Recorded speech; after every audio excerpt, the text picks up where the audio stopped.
Hello, we're going to start our second step here of transitioning over to Commit. Just as with Team Unify, everything is going to be done online through a credit card. That information did not transfer as Commit uses a different company to manage their transactions. So we need to go to commitswimming.com. We need to go to sign in.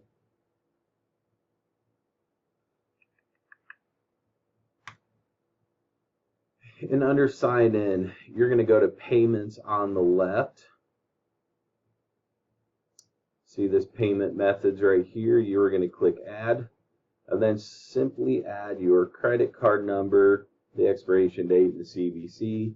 Click add, and that will add your card for you.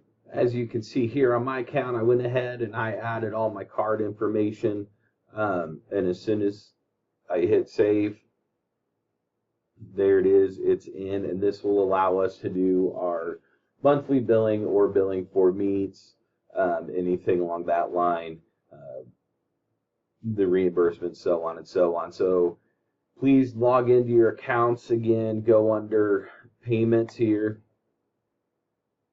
and then just under payment methods, hit add, and then you can add your credit card information and be ready to go for the fall.